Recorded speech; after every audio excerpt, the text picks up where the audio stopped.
want to be in my power. I want to live from this place of alignment and certainty and centeredness. What does that really take? What does being in your power take? It takes reclaiming your power. How do we do that? Reclaiming your power really means owning you, your authenticity, and also your story. Have you ever thought to yourself, I don't have a story? Other people have it so much worse. My childhood wasn't traumatic enough. Not enough bad things happened to me. I recently felt that.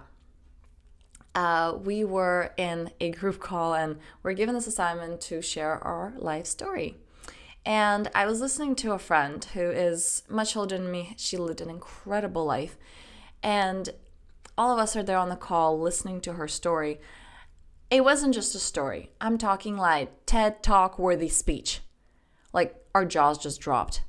And no one was able to say anything after she was done talking until I finally said, whoa.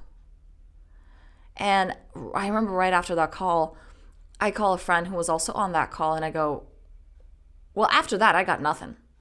I don't have a story. What am I supposed to share? That my childhood was amazing and my room looked like a toy store and that I got to travel all around the world, which was just something absolutely unimaginable for all people my age and like my peers. Is that what I'm supposed to share? And yes, it was. Because with that what seems like a very privileged life, with that came emotional and often physical abuse that wasn't talked about. And it was this dissonance. How can something look so beautiful and perfect on the outside, but so hollow, disconnected, and empty within? And that dissonance is what I lived with for years. And that's what a lot of people live with. Denying their story. I have nothing to talk about. Other people have it so much worse. So I created this amazing life for myself. I grew up what one would say in a very privileged way, 2 university degrees and a wonderful partner and 2 kids and a whole White House with a picket fence. Not literally, but you know what I mean. It's a dream. And I felt empty and depressed and not wanting to be here. And it wasn't until, those big catalyst moments when life pulls the rug from under you. For me, it was the person dearest to me, my father, suddenly passing away, just completely healthy one morning, dropped dead. And I remember that Thursday morning, and I remember being in another country, receiving this call, because I live in another country than he did, just minutes before I was about to call him, as I did every morning. And I got the phone call. And just dropping down in my living room on the rug, and tears streaming down my face. And my husband at the time trying to, getting ready for work and then seeing me this way and trying to get an answer out of me, what's wrong? And I just couldn't.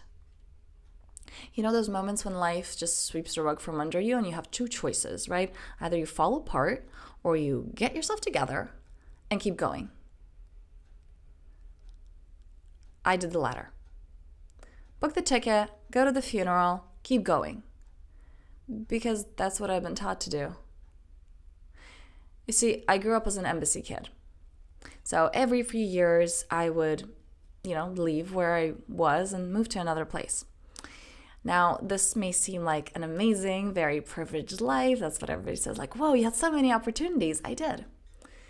And along with that, the part that no one talks about is finally feeling safe and making friends and understanding the language, because I would always attend a local school. And finally getting the language and how things work, and then right when I'm comfortable and safe, uprooted and put into a different environment that is completely new and foreign. That, combined with not having a safe, emotionally stable and secure parent, was a great combination. And so as a result of this upbringing, from a very young age, we first moved, I believe, when I was 5 or 6 years old. I grew up not wanting to be vulnerable or emotional. It didn't serve me. Move on. Next. Okay, new environment. Analyze, fit in, do your thing. Next. You keep going. That's what you do. That's what ensures your survival. And so that's what I always did until I couldn't. I did not process the death of my father at the time, as you may have imagined, the emotionally unavailable and closed off person that I was, because emotions are weak. They're for wimps. We don't go there. We just keep going. We bottle it up and we keep going. Until a year later, my life was crumbling. I remember a distinct moment. I'm there standing on the playground. It's early spring, right? This time when there's this fresh air and we're like, ooh, possibilities, right?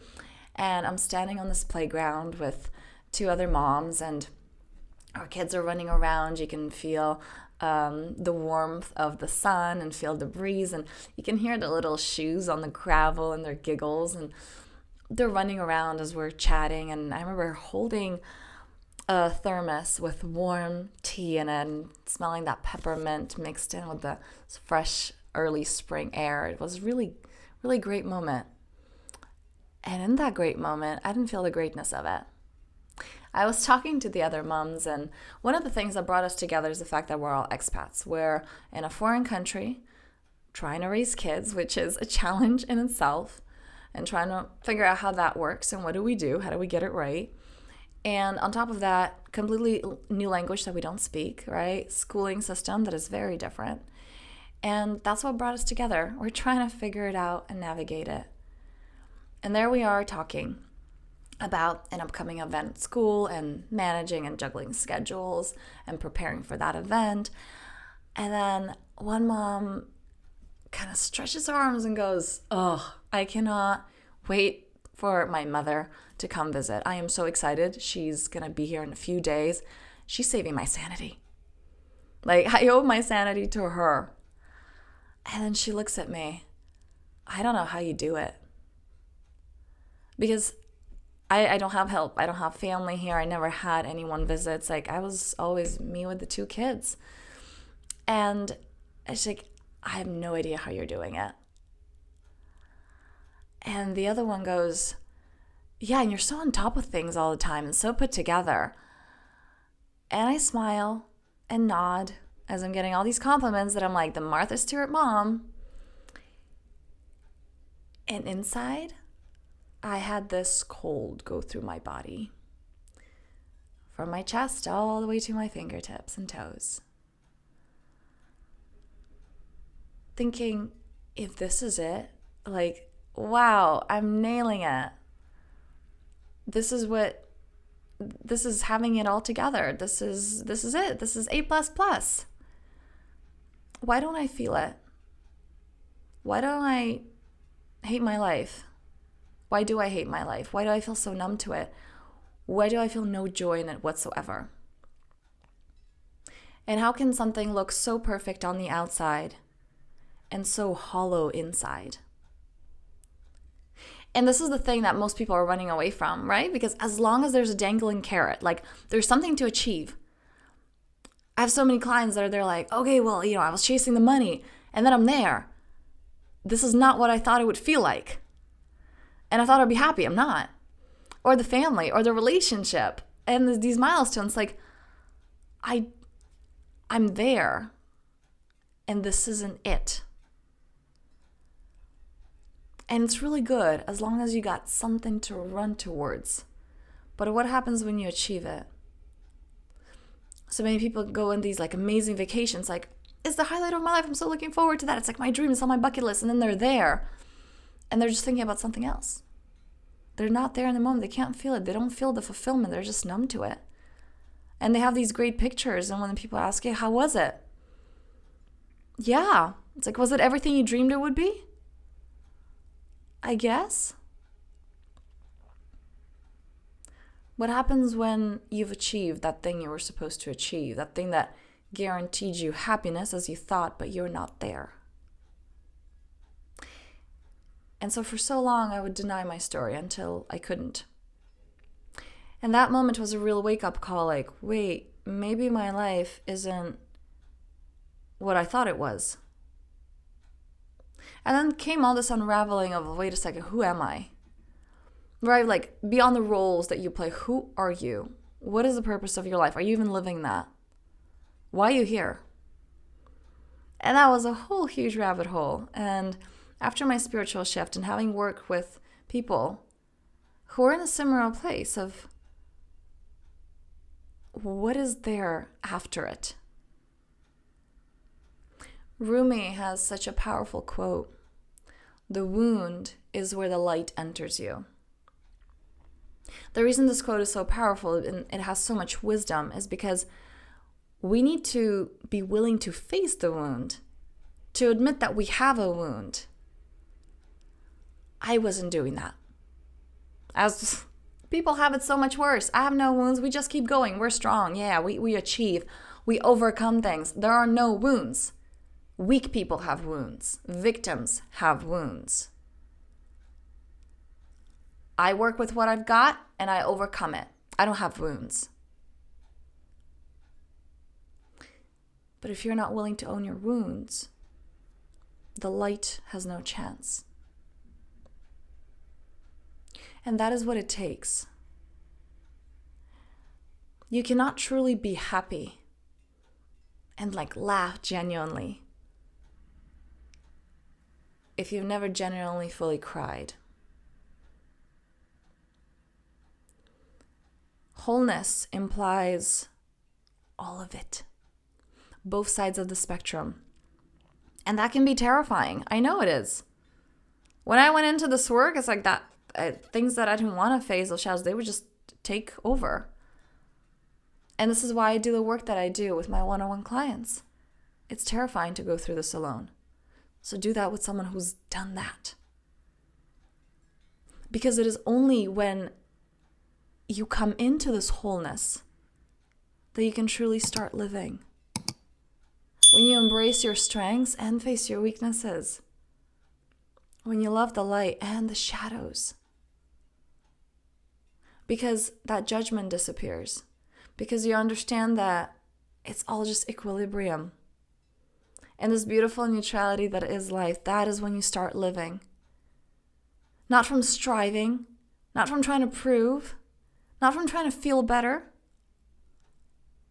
but from being in this beautiful balance. Creating from peace. Having this attunement and alignment with life that life brings it to you. And every step of the way is fun. When you don't look at something that, at contrast, an experience in your life that seems like, oh, turmoil, you are loving it because it's an opportunity to create more intimacy within you. You don't see the wounds as, oh God, it's a wound. You see it as, it's an opportunity for the light to shine through. And that is delicious, and I want that. Not that you're chasing wounds, but you have a very different relationship with life. What if life, all of it, is just love? It's just your opportunity to feel more love, more connection, more joy. That's what I want for you. That's what I'm passionate about. This is why I love this work that I do with my one-on-one clients. You may have heard this so many times. I'm thinking of a particular client who said, I thought that, it's like people talk about the present moment. You don't enlighten yourself out of life. And I say, no, you don't. Things still happen, but as they do, you love it. You love every single aspect of it because it reflects your relationship with you. And you love deepening into that. So if this is something that you want to go into mastering, in 3 months having that transformation, having a completely different relationship with yourself, with life, creating from a place of expansion, not from fear or not even knowing who you are, right? Creating from a place of, right, that's what someone else wants from me. If you want to turn that around and instead feel this deliciousness and creation and intimacy every single moment of your life, free clarity call below in the description. You didn't come here to settle. You did not come here to struggle and to be afraid. You came here to just feel loved by life every single moment and create from that place. And knowing that you're at the right place at the right time, doing the right thing, and you can't go wrong. So if you're not living that right now, it's time. Again, no strings attached, free clarity call. Check it out. At the very least, you get clarity on where you want to go. And, that's the bottom line must for all of us. I thank you for hearing my story. I thank you for getting curious about your own and your courage and willingness to let the light in. Because that's what makes difference in the world. That's what makes a difference to all those around you that you love. If you're able to show up for you, then those around you actually have a chance too. Many blessings.